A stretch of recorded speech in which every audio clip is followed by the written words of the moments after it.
Анам келбетиңе баладайым, кыргызым кыргыз жери Кыргызстан, жаныма дары арча карагайым.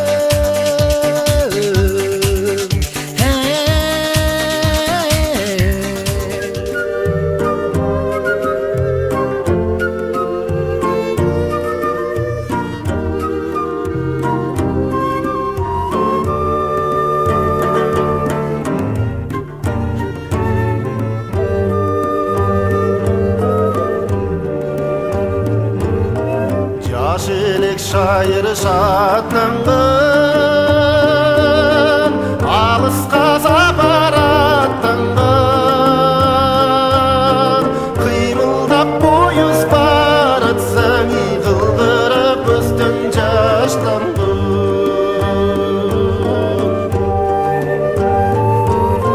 Jönödün narını qalağın,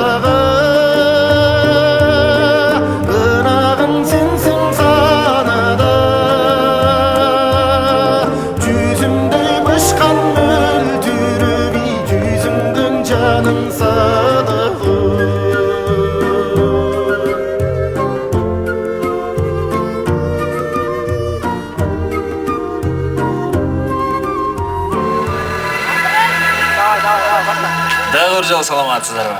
Саламатсыз. Душман көзүнө кол чаап кыл, ысыйбыз ошондо. Артисттин канаты алакан дейт, эгер аргымактын канаты чуу болгон болсо дейт. Саламатсыздарбы, урматтуу агайын туугандар, аталар, апалар, эже карындаш, агай энелер, баардыгыңыздарды шайлоонун шарапаты менен күндүн суугуна карабай, келечек үчүн жарым саат, 1 саат убактыңыздарды аябай келгениңиздерге миң мертебе ыраазычылык билдирип туугандар. Өзүңүздөр биласыздар, мынакей Кыргыз Республикасынын президенттик кызматына талапкер Мадамаров Адахан Кимсанбаевич менен боло турган жолугушуу. Өзүңүздөр жакшы билесиздер, 1 ай боло мынакей ар бир кандидат өзүнүн программасы жөнүндө жер-жерлерге барып, эл менен жолугушуу өткөрдү. Баарыбыз жакшы билебиз. Ар бир кандидат жолугушуу өткөргөндө барыш керек, сөзүн угуш керек, таразалаш керек, суроо болсо бериш керек, жооп алыш керек, үйгө барып таразалаш керек. Анан көңүлгө жаккан кишини шайлоо бул ар кимдин өзүнүн эрки. Кандай дедиңиздер? Туурабы? Туура болгон болсо келиңиздер, анда уруксат менен концерттик программабызды баштайлы. Ким кол чапса баласы министр болсун. Ким кол чаппаса баласы ошол министрге шопур болсун. Кудай күлкүгө жеткирсин, ылайым жүзүбүздөн күлкү кетпесин туугандар. Келиңиздер, анда бир көргөн тааныш, эки көргөн билиш, үч көргөн туугандай ушул жерде турган бардык бүтүн кыргызстандыктардын урматына бир тууганым деген чыгарма менен өзүм баштап берейин. Кабыл алып коюңуздар. Кана кол чаап, Бишкек!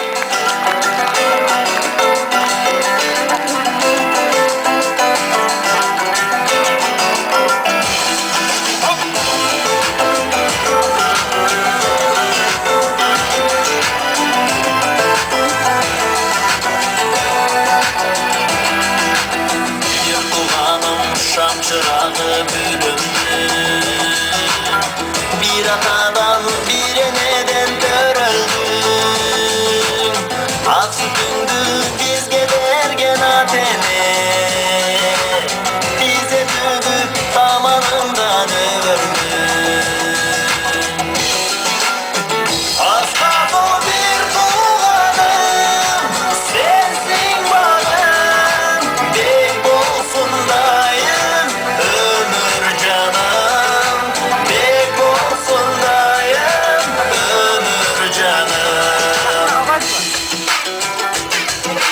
Bir tuğanım darağımdın tamarı, dündügümden günde yağıp jarığım.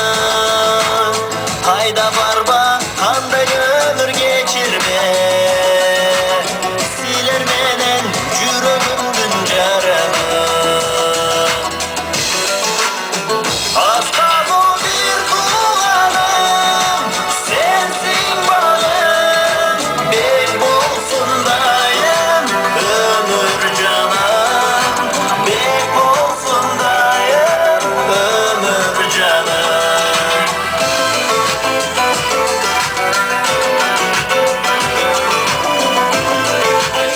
Урматтуу агайын туугандар, Албетте бүгүнкү биздин жолугушуу кече дагы мына жашынакай ушундай ырманы менен өтсүн.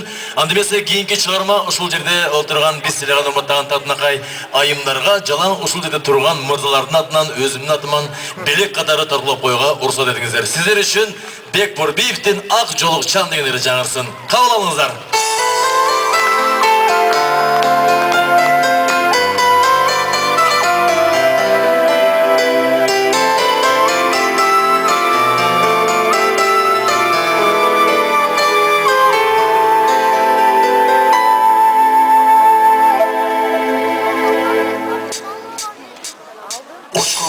Çaçırap menin gözümün anın gözünü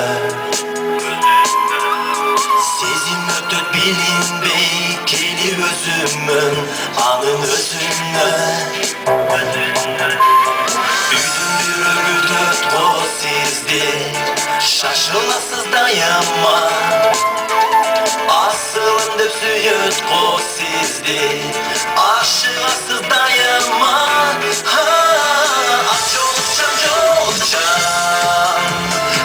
Korkum yakın boluştan Hiç bolbosu salam de Ay koyuştan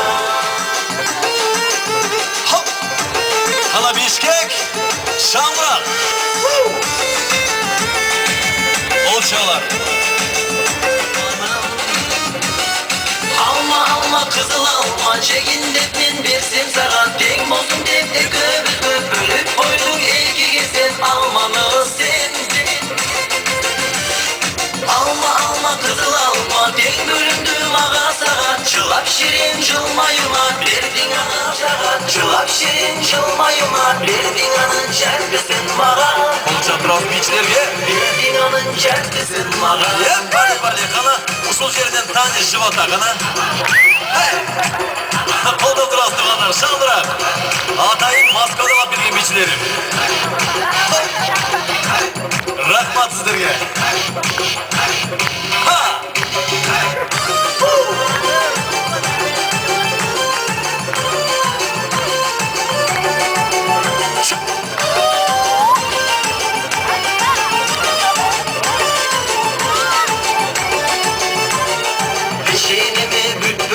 Жүрегімі бүтіп қалғаным Ұнытып сен да мені көздерсің сағынарсың көрген сайын бүтін алманым Алма қызыл алма жейіндеп мен берсем саған тең болсын деп екеумізді бөліп қойдың елге сен алманы сен Alma kızıl alma Tek bölündüm ağa sağa Çılap şirin çılmayıma Berdin anın cerpisin mağa Berdin anın cerpisin mağa Майшбайға қол шағып қойылып. Туғандар бақыты көз алып барабыз мінекей. Здравствуйте. Здравствуйте, уважаемые горожане, гости столицы, уважаемые избиратели, всех рад приветствовать вас на отчетном концерте Алахана Кинзамаевича Мадумарова. Надеюсь, все вы для себя сделали осознанный выбор. Здравствуйте, аплодисменты, друзья! Қол шағып тұралы туғандар. Барыңызды қарасақ, жақын тұрып мына үшеугенде келіп тұрасыздар да өзім жалғыз ұшып кетіп ошол үчүн бақытты жанына шақырып алдым. 1,5 сомдой болды, соны жарышап екен бізге. Да, 1,5 метра хорошего юмора. Друзья, ну что ж, мы продолжаем наш концерт. Уважаемый ученый, кто у нас по списку следующий? Келіңіздер туғандар, бір қол шап туғандар. Қанчалық қату қол шапқан сайын ошончолук алақаңғы тышат дейді. Алақаңғы тышқан эмне боларын баарыбыз жакшы билебиз. Алдыңызда Кыргыздын да бір таланттуу жигити Рустам Сагыналиев тосулабыз. Аплодисменты, друзья! Встречаем! Қол шап. Жом рахмат!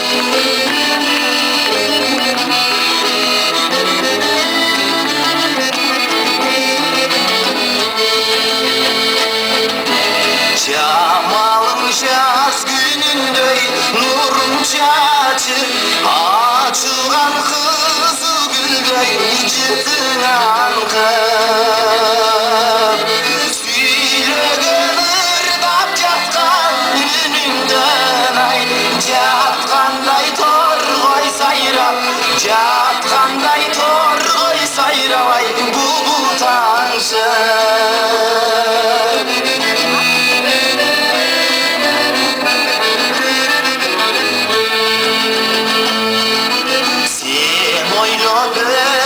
челе убарамын жакшы сөз качан мен кубанамын бул менин жүрөгүмдүн өтүнүчү алтынын кабыл алчы ай суранамын. Дорогие друзья, мы с Чингизом Мурзаевым договорились, что сегодня будем вести на кыргызском, на русском языке.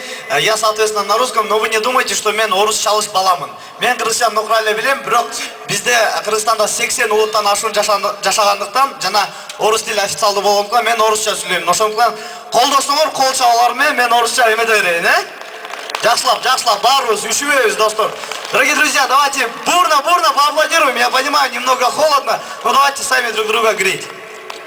Касим Шимчан бизде турбайбыз бе? Артист көйнөкчөн куртка чыкпасаң, курткасын чечип койсо болмок деп айтмаксыздар. У меня под брюками гамаш. Да, сурап турмакмын, бирок сиздике туура келбей. Туугандар келгиле, тамашасы менен бурас үйлөгөн күлгөнгө жакшы дейт. Ким үшүдө кол көтөрөбүз? Эч ким үшүбөптүр, бардыгы жайында. Одна девушка там замерзла. Мындай окуя болуп турду, кыз менен жигит ээрчип баратат дейт. Анан теге жигити кызына айтып атат дейт, жаным үшүгөн жоксуңбу десе, кыз эми уялганда деле жок десе, анда курткаңды берчи деген эмиш. Келгиле. Ал мен болчумун. Келгиле, концерттик программабыз улантабыз, туугандар. Алдыңыздарга таланттуу, сиздердин кол чабууларга муктаж болуп турган жигиттерди чакыралы. Кол чап, бейне тобун тосуп алабыз. Аплодисменты, друзья! Группа Бейне специально для вас. Орда берсин. Кыздар, жигиттер, тосуп алабыз. Егиттер.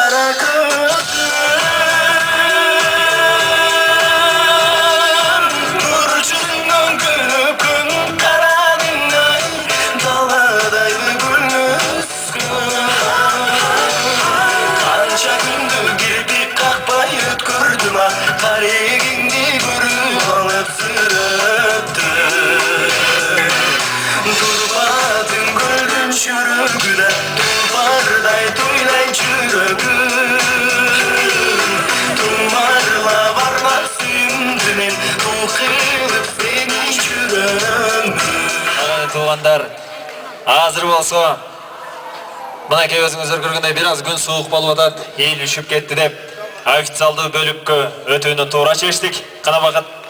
Да, дорогие друзья, дело в том, что аплодисменты, друзья, кандидат в президенты от партии Бүтүн Кыргызстан Адахан Кимсанбаевич Мадумаров. Кыргыз Республикасынын президенттик кызматына талапкер Мадумаров Адахан Кимсанбаевич.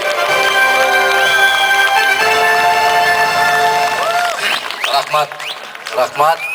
Ассаламу алейкум, урматтуу замандаштар, урматтуу аталар, апалар. Кош келиңиздер. Биринчи кезекте биз сиздерди ушул саат 4кө деп чакырганда, жолугушууга келиңиздер деп чакырганга келгениңиздер үчүн мен баш ийип таазим этип сиздерге ыраазычылык билдирем. Рахмат айтам. Кудай күндү сактап турган болсо, шашпай бүгүн сүйлөшүп алалы. Мен бүтүн Кыргызстанды түрө кыдырып жүрүп, айткан сөздөрүмдү анча-мынчадан теледен көрүп атсаңыздар керек, радиодон угуп атсаңыздар керек, биздин көз караш сиздерге тааныш болсо керек. Басма сөз каражаттарында мүмкүнчүлүктүн болушунча сиздерге жарыялап турдук. Андан да кабарыңыздар болсо керек. Кече 1 саатка жакын 45 мүнөт НБТ телеканалынан чыктык орусча көрсөтүү менен. Андан баштап күнү Манас чаңырыгында 1 саат, бүгүн саат 8:30 5 каналдан, эртең МТСтен ушинтип сиздер менен баарлашабыз мүмкүнчүлүк болушунча. Мен сиздерден кечирим сурайм. Бир аз ыңгайсызыраак болуп калган болсо. Себеп биз эски аянтты сураганбыз. Эски аянт бизге берилген жок. Биз стадионду сурадык, стадионда берилген жок. Ушуну менен өзүңүздөр жыйынтык чыгарып алсаңыздар болот. Кандай бизде таза шайлоо жүрүп аткандыгын. Гезит, журнал, телевидение, радиону айтпай эле коет. Андан баарыңыздардын өзүңүздөрдүн кабарыңыздар болсо керек. Ошого карабастан, урматтуу замандаштар, биз эмне үчүн Кыргызстанда президенттик шайлоого баратам. Биринчи кезекте Кыргызстанды мына ушундай башаламандыктан токтотуп, конституциялык талаага киргизиш үчүн. Экинчиден, Кыргызстанда Бишкектен баштап акыркы айылга чейин каккан казыктай тартипти орнотуш үчүн. Үчүнчүдөн, бийликтин көзүн тазалап, уурларды жазалаш үчүн. Мен эмне максат менен баратам? Мен мынол көзүбүзгө көрүнүп турган Ак үйдүн же болсом 7-кабаттын президенти болбойм эч качан. Мен сиздерге каттуу убада берем. Мен Кыргызстандын элинин президенти болгум келет. Аны үчүн эмне кылыш керек? Жарым ай кабинетте отуруп иштейбиз, жарым ай сиздердин араңыздарда болом. Мен сиздерге жараткандын алдында ушуну гана убада берем. Көпүрө курам, үй салам, же башка кылам деген андай убадалар бул мамлекет жасай турган, ансыз эле жашай турган убадалар бар. Биз көптөгөн жылдар бою ушундай сөздөргө ишенип жүрүп, же болбосом шорпо шилеңдин аркасынан кетип, анча-мынча тыйындын аркасынан жетип көргөн күнүбүз ушул эле. Кыргызстанда түрө кыдырып жүргөндө элибиздин пейилинин өзгөргөнү. Аксакалдар дагы, апаларыбыз дагы, жаштарыбыз да айтып атат. Бүттү, биз таза болмоюнча таза бийлик кура албайт экен деген түшүнүккө келип калгандыгы. Өткөн жылы дал ушул жерде парламенттик шайлоодо жыйын өткөргөнүбүздө эмнегедир көздөрүбүз башкачараак эле, туман басып турган сыяктуу эле. Бүгүн аба ырайында туман басып турат, бирок элибиздин көзүндө кандайдыр бир жарыктык бар, үмүт бар, тилек бар. Кудай ушунубузду кут кылсын. Ушунубуз менен биз 2011-жыл Кыргызстандагы бардык балекеттердин кеткен жылы катарында баракты жаап, жаңы 2012-жылды касиеттүү, ыймандуу, бакубат көрүнгөндүн колун карабаган бүтүн Кыргызстанды курганды Алла бизге насип эткен болсун. Мен Кудайдан ушуну сурайм. Экинчиден, Кыргызстанда 5 миллион калкыбыз бар. 5 миллиондон бир аз көбүрөөк деп айтып жүрүшөт. Так санын эч ким билбейт. Бизде жанакы ар бир гектардан 35 центнерден буудай алдык деген сыяктуу эле Кыргызстанда бүгүн 3 миллиондон ашык шайлоочу бар экендигинде менин күмөнүм чоң. Ишенбейм дагы. Себеп өзүңүздөр билесиздер, 1 миллионго жакын биздин мекендештерибиз Россия, Казакстан башка мамлекеттерде тишинин кирин соруп, атасын, энесин, апасын, эжесин, балдарын багып сыртта жүрөт. Мен бүгүн акыркы тизмени алып отурам. Кыргызстанда канча шайлоочу бар деп. 3 миллион 46 миңби 47 миң деп бериптир. Кайдалар? Эгер бизде 1 миллионго жакын тепсе темир үзгөн жигиттерибиз сыртта жүргөн болсо, 3 миллион 46 миң шайлоочу кайдан болот? Ачык сүйлөшөлү. Болгондо да Тышкы иштер министрлигине сыртта жүргөн биздин мекендештерге болгону 35 миң гана добуш берген. Ушундай чоң өлкө Россияда 15 миң гана добуш бар. 3 гана жерден участокко чыккан. Москва, Екатеринбург, Новосибирск. А калган биздин мекендештерибиз кайдан барып добуш берет? Аны эмне үчүн жасап атат, сиздер билесиздерби? Өткөн парламенттик шайлоодо бүтүн Кыргызстан партиясын Россияда иштеп жүргөн биздин мекендештерибиз каттуу колдоого алган. Мына ошонун сабак алышты булар азыр. Аларды шайлоодон четтетти. Өткөндө бир кез абдан туура жазыптыр. Баштакы бийлик элди тентитсе, азыркы бийлик элди добуш берүүдөн четтетти деп. Кайда калды алардын конституциялык укуктары? Ошондуктан менин терең көз карашымда 4 миллиондон ашыгыраак Кыргызстандын элине 120 депутат өтө көп. Өтө көп. Биз Москва шаарын билебиз. 15 миллион калкы бар, 35 гана депутат иштеп атат. Московская городская дума. Москванын чарбасын карап келсеңиздер, биздин Кыргызстандай мамлекеттердин 30 мамлекеттин чарбасы бар. 35 депутат жетишип атпайбы? Менин көз карашымда 45 болуш керек, ашып барса 60 гана болуш керек. Жогорку кеңештин 2-чи палатасы пайда болуш керек. Ата бабабыздан калган касиеттүү салтыбыз Кыргызстан эл курултайы деген палата пайда болуш керек. Эл курултайына ар бир айыл округтан кишинин санына карабастан бирдей депутат шайланышы керек.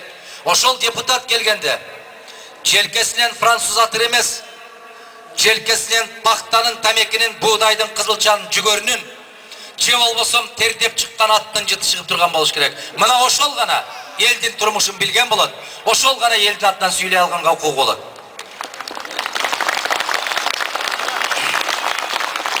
Мен сиздердин карооңуздарга Алладан буйрук болуп, Кудай колдоп, қалдайған Қырғызстандың қасиетті елі қолдап барып қалған болсақ, 5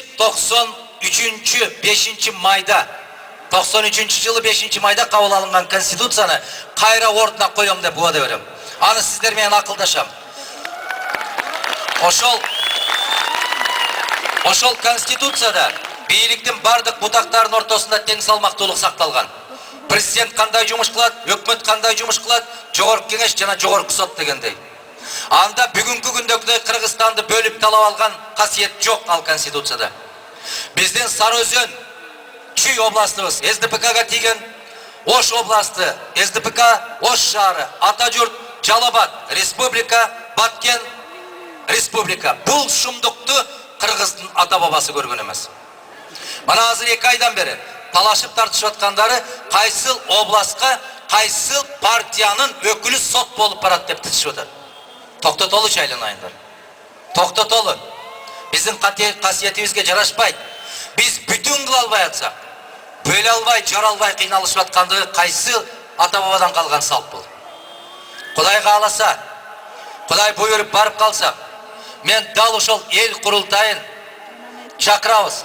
Эгерде ошол депутат шайлангандан кийин, шайланган айылдан башка жака көчүп кетсе, ал депутаттык статусун ошол күндөн баштап жоготушу керек. Жогорку кеңеш мыйзам чыгаруу менен алек болушу керек. Кыргыз өкмөтүн караңыздар. 300 миллионго жакын Америка бар. Дүйнөлүк экономиканы башкарып аткан сыяктуу. 14 министрлик бар. Бизде 5 миллионго жетпеген калкка 25 министр бар. Кайда барабыз айланайындар? Бир кетмен чапкан дыйкандын желкесинде, же бир мурондай кирпич кынап аткан курулушчунун желкесинде 12 чиновник отурса, качан дыйкандын башы көтөрүлөт? Мен уада берем сиздерге.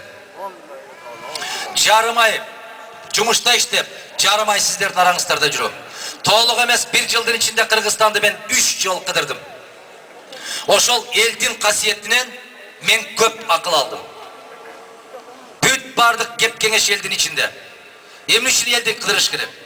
Аким алдайт, урматтуу президент сизди эл колдоп атат деп. Губернатор алдайт, урматтуу президент аксакалдар бата берип атат. Бата эмес, ошол мезгилде сени каргап аткан болот. Баарыбыз пендебиз. Жарым жылдан кийин кол көздү май басышы мүмкүн. Жалган. Эмне үчүн эки бийлик ушундай абалга келди? Себеп эл менен сүйлөшкөн жок. Элдин үнүн уккан жок. Министрлер алдады, акимдер алдады, жанындагы жардамчысы да алдады. Натыйжада эмнеге келдик? Дал ушул бүгүнкү күнгө келдик. Азыркылар да ойлоп атат, эл бизди колдоп аттыр деп. Биздин кабарыбыз бар. 3 миллион бюллетен басылган болсо, азыр айыл райондорго бюллетендерди бөлүп берип алганын билебиз биз. Кошумча бюллетенди чыгарып, жанагы чыгып кеткен 5 талапкердин фамилиясын өчүргөнчө деген шылтоо менен бир кишиге добуш берип коюп аткандарынан кабарыбыз бар биздин. Көздү ачыш керек. Кудайдан коркуш керек. Элдин каргышынан коркуш керек. Бизди Кыргызстанды 2 жолу ушул тополоңго шайлоодогу адилетсиздик жеткирген. Биз сабак алышыбыз керек өткөндө. Мен Кудай кааласа, элдин арасында болуп, келечекте тарыхта Жусуп Абдрахмановдай болуп, Абдыкерим Сыдыковдай болуп, келечекте тарыхта Исхак Раззаков болуп, тарыхта Абсамат Масалиев болуп, тарыхта Султан Ибраимов болуп калгым келет. Ошондуктан мен айтып атам, мен мамлекеттин эмес, мен карапайым калктын президенти болгум келет.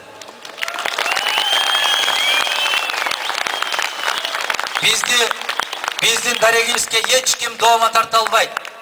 Менин 20 жылдык өмүрүм сиздердин көз алдыңыздарда өттү. Мамлекеттен бир тыйын алып алды деп эч ким доомат кое албайт. Же мамлекеттен бир кирпичин алып алган деп эч ким доомат кое албайт.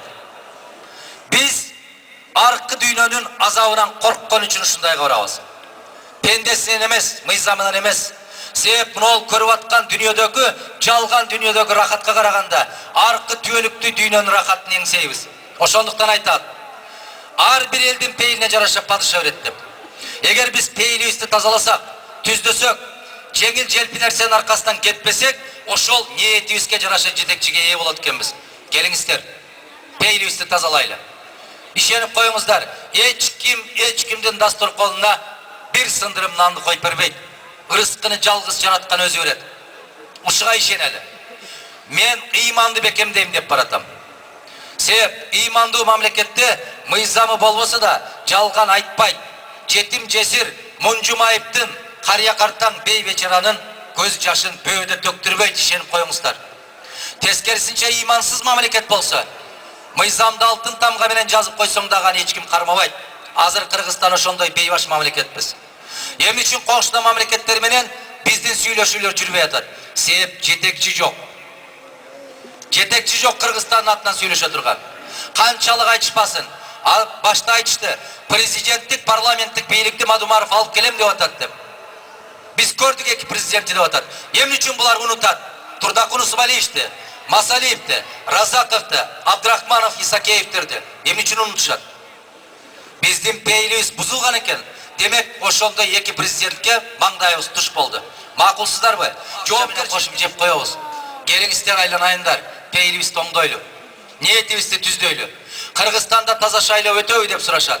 Эгер Кыргызстандын эли таза шайлоону каалаган болсо, таза шайлоо өтөт. Эч ким аны бурмалай албайт. Ишенип коюңуздар. Эртеби кечпи, баары бир актык жеңет. Мен ишенем, жеңиш биз тарапта болот. Себеп биздин бейлибиз ак, колубуз таза, ниетибиз түз. Жеңиш бизде болот, Кудай кааласа. Кыргызстанда мына билим берүү тармагында биздин программада кенен жазылган. 50ден ашык жогорку окуу жай бар. Бирок жалаң билимсиздерди тарбиялап атканыбызды мойнубузга алышыбыз керек. Эмне үчүн бизде таланттуу, акыл эстүү балдарыбыз, кыздарыбыз жогорку окуу жайга келип окубай калып атат? Эмне үчүн? Бир гана алардын күнөөсү ата-энесинин чөнтөгү жука. Ата-энесинин колунда жок. Кимдин балдары окуш керек? Базаркомдун, темир саткандын, терек саткан, жүн саткан, мына ошолордун балдары гана окуш керек болуп калды. Менин программамда бар, ишенип коюңуздар. Мен колдон келген гана нерсени сиздерге убада берем. Жарым жылдан кийин сиздерди алдыңыздарда эки алган баладай болуп, кызарып жер тиктеп тургум келбейт. Колдон келе турган нерсебиз. Биз 10 гана жогорку окуу жайды калтырабыз. Бардыгы мамлекеттик болот. Бирок ошол 10 жогорку окуу жайда 10 тыйындагы контракт деген түшүнүк жоюлат. Болбойт контракт деген биз. Бул мамлекеттин колунан келет. Эгер ошого саясий ерип жетсе. Караңыздар, кээ бир райондорго, айылдарга барып калсаңыздар, бир врач жок, балдардын ден соолугун караган. Бир гинеколог жок, аялдардын ден соолугун караган. Бир стоматолог жок, апаларыбыздын, аталарыбыздын тишин тазалап берген. Эгер элет ушундай жагдайга түшүп калса, Кыргызстан кантип күчтүү болсун? Биз кадр даярдабай калдык. Кадр даярдалбайт. Кече Улуттук университетте болдум. Баштагы күнү агрардык академияда болдум. Мана ошол жерден карап турганда биздин студенттердин көзүн көрсөң суктанасын. Жаштарда ишеним бар. Келечекке болгон умтулуу бар. Бирок мамлекет аларга шарт түзгөн жери жок. Чөнтөктү усу барып жумушка кирет, жумушту табат. Биз милицияны жаман көрөбүз. Эмне үчүн? Милицияны сыйлаганды үйрөнмөйүнчө биз эч качан маданияттуу өлкө болбойбуз. Милиционерге мыйзамдын катары, мыйзамдын өкмөттүн өкүлү катары карамайынча, карап көрүңүздөр, ошол милицияга кириш үчүн милицияга акча бербесе кире албайт. Сотка акча бермейинче судья боло албайт. Ушул мамлекетпи? Ушул жашообу? Карап көрүңүздөр. Ошол акча бергендерди соттой турган, акча бере турганды камай турган, кармай турган милиция менен сотторду дагы чөгөлөтүп жерге жаткырып койдук. Бул туура эмес коом. Бул оорукчан коом. Мен айтам сиздерге. Эмне үчүн Усмалиевдин же Масалиевдин тушунда бир да министр ууру болгон эмес? Себеп алар өздөрү таза болгон. Азыр карап көрүңүздөр. Ушул Бишкекти Бишкек кылып турган Усмалиевдин бир өтүгөңдөй турган киоскасы барбы? Жок. Коёоздан чыгып албаган Мому Мусулман Масалиевдин бир нан саткан дүкөнү барбы? Жок. Эмне үчүн? Себеп алар бүт өмүрүн мамлекет үчүн, эл үчүн берген. Мен дал ошолордой болуп тарыхта калгым келет.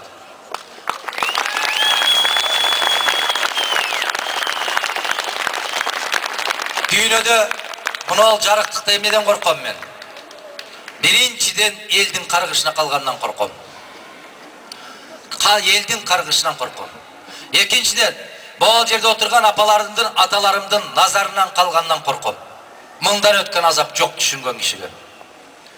Ошондықтан, Құдай қаласа, жаратқандан сұрайым, bir üzüm нан жесем де, bir қашық су ішсем де, Құдай күш берген маған, ақыл ес берген, сабырдылық берген, маңдай терім төгіліп тапқан адал тамақ болсын деп сұранам жаратқандан. Мына ошол асыл мақсаттарды ишке ашыруға жаратқан өзі жар болсын. Қалдайған қалың Қырғызстанымдың елі қолдоочу болсын, себепчи болып беріңіздер. Қырғызстандың келечегі кең. Айтышат, инвесторлар келеби Қырғызстанға. Инвесторлардың бүт бары Қырғызстанда каттуу тартип болгондо келет. Тартип болбогон жерге келбейт, ишенип коюңуздар. Анча-мынча тыйыныбыз бар, жаштарыбыз өз тыйыныбызды алып Қазақстан, Россия, Турция, же болбосо Дубайга салып атабыз. Эмне үчүн? Ишенимдин жоктугунан ушундай болуп атабыз. Эртең дагы тополоң болсо, барып талкалайт деген коркунучтан ушундай болуп атабыз. Биз ушактын аркасынан жашап калдык. Гезиттердин кайсынысын карабаңыздар. 5000 сом берип койсоң, сени кап-кара көбө менен шыбап салып атат. 10.000 сом берип койсоң, сени манастан кийинки баатыр кылып, мактап, жер көкөлөтүп салып атат. Кал, баары жалган. Пендеден коркпоңуздар. Пендеден коркпоңуздар. Жаныбызды жалгыз жараткан берген, жаныбызды алуучу жараткандын өзү. Эч ким жаныбызды ала албайт. Эч ким бизди коркута албайт. Айтышып атат, административдик ресурс колдонуп атат. Балдарыбызды мектепке ата-энесинин паспорту болбосо киргизбей атат. Студенттердин бүт бардык паспорттарын жыйнап атат. Эмне үчүн? Арамдык жолго кайрадан Кыргызстан түртүш үчүн. Ишенип коюңуздар. Өз бактыбыз үчүн күрөшкөн эл гана бактылуу болот. Биз өз бактыбыз үчүн күрөшкөнгө даярбызбы? Құдай қаласа Қырғызстан өзгөрөт. Қырғызстан өзгөрөт. Менден сурайт, сиз бардык участоктарды көзөмөлгө алсаңыз, берген добушту сактап калсаңыз дейт. Мен самолет эмес, ракета минип алсам да жетишпейм. 2300дөн ачык участок бар. Келиңиздер. 30-ында Мадумаровдун тагдырын чечиш үчүн турбаңыздар. Өз тагдырыңызды өзүңүз чечиңиз. Өз каалаганыңыздай кылыңыз. Өз билгениңизди жасаңыз. Ошондо гана жүрөгүңүз эркин болот. Жүрөк эркин болгондо бактыңызды сезесиз. Биз адамбыз. Биз адам болуп жаралганбыз. Адамдын башка айвандан айырмасы ушунда, адам баласы каалаганды жасайт. Көңүлүнө келгенине туш келсе, ошого барат. Мен мага добуш бериңиздер деп бир жерде айткан жокмун. Өз тагдырыңды өзүң тандап ал деп атам. Танда. Эгер Кыргызстанга көкүрөгүндө иманы бар, оозунда келмеси бар, арамдыктан корккон, бул дүйнөнүн рахатына караганда, аркы дүйнөнүн рахатын ойлогон жетекчи келгенде ишениңиздер, касиеттүү Кыргызстанга нур жаайт. Тапканыбыз эки болот, берекеси болот. Ансыз эч нерсеге жетише албайбыз. Улуу бабаларыбыз айткан экен, бир күн уруш болгон жерден 40 күн береке качат деп. Тополоңу жок Кыргызстан барбы бизде? Ат башыда тынчтык болсо Алабукадан чыгат, Алабукада тынчтык болсо Алайдан чыгат, Алайда тынчтык болсо Сокулуктан чыгат, Сокулукта болбосо Түптө чыгат. Токтотолу ушул нерсени.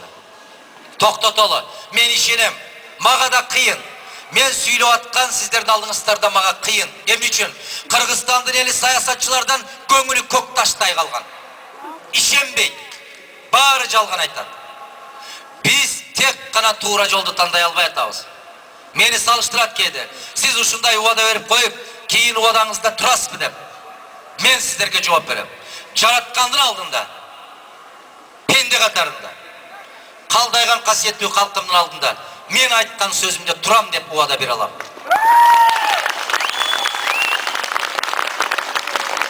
Мен терең ишенем. Эртеби кечпи Кыргызстан деген мамлекет көктө жанган чолпон жылдыздай болуп жарык кетет. Эртеби кечпи биздин колубузга келкелибиз келет. Эртеби кечпи ар дайым колунда кызыл кармап жүргөн элибиз ошол кызылды кайра кармайт деп ишенем. Кудайдан үмүтүм ушул. Жараткандан сураганым, мени сүйгөн пендем деген болсоң, жаманчылыкка азгырыба. Мага күч кубат бер, мага акыл эс бер, мага ыйман бер, элимдин каргышынан сакта деп суранам мен жаратканда. Элге жаман көрсөтпө деп суранам мен. Сөзүмдү эки кылба деп суранам. Оозума арам тамактан сакта деп. Мен убада берем сиздерге. Жетекчи болуп калсам, Кыргызстанда эч качан жетим жесир мунжумайып, кария карттан бей бечаранын көз жашы бөөдө төгүлбөйт деп убада кылам. Мен ушул убадама турам, Кудай кааласа. Я смотрю, здесь Кыргызстан многонациональное государство. В чем богатство нашего государства? Это не тем, что находится под землей, а все, что находится над землей. Это прекрасный народ Кыргызстана. Я безумно люблю свою страну и безумно уважаю свой народ. Ибо все наши достижения, которые мы имеем, благодаря только нашему народу. Каждый раз правители говорят, мы мучаемся, чтобы накормить свой народ. Врут, лгут. Всегда народ кормил власть. И сейчас кормят. Самое лучшее, что может сделать власть для своего народа, не мешать своему народу жить в счастье. Не мешать. Бизге 2000ден ашык жеке жаран Мадумаровдун фондун колдойбуз деп акчаларын салышты. Мен ошолорго таазим этем, рахмат айтам. Мен өмүрүмдө көрбөгөн, тааныбаган, бир жолу сүйлөшпөгөн дыйкан чарбалары менин фондума акча которуптур, ошолорго таазим этем. Жараткан мага күч кубат берип, ошолордун арткан үмүтүн актаганды насип эткен болсун. Чоң рахмат дагы бир жолу. Кыргыз Республикасынын президенттик кызматына талапкер Мадумаров Адахан Кимсанбаевич, агай 1 секунд ушул жерде кысырмай кол жаап туралы туугандар. Биздин тандоо Адахан Мадумаров.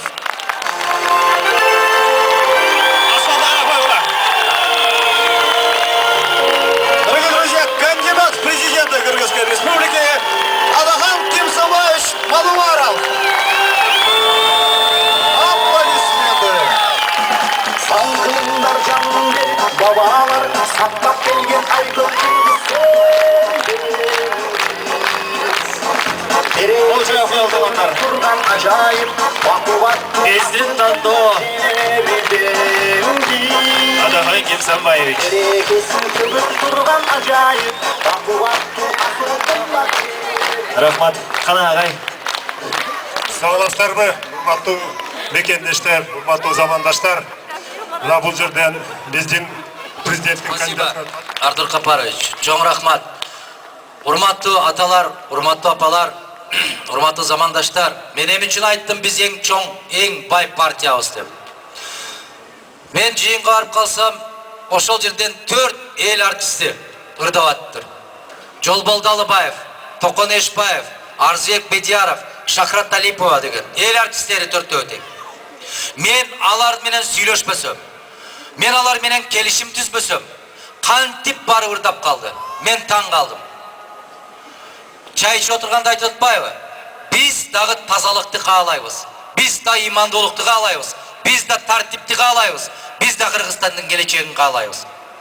Башка талапкерлер канча акча сунуш кылса ошолордон баш тартып, биз сизди колдоп келдик деп. Бул байлык эмейимди. Бул эң чоң байлык. Бул көңүл байлыгы. Бул руханий байлык.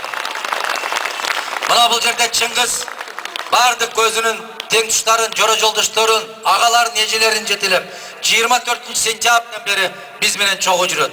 Чыңгыз Мырзаевка, аны менен чогуу жүргөн бардык жигиттерге, кыздарга, Замир Арыкбаев жүрдү, Байыш Момунов жүрдү, көптөгөн жаштар жүрдү. Баарына мен терең ыраазычылык билдирем.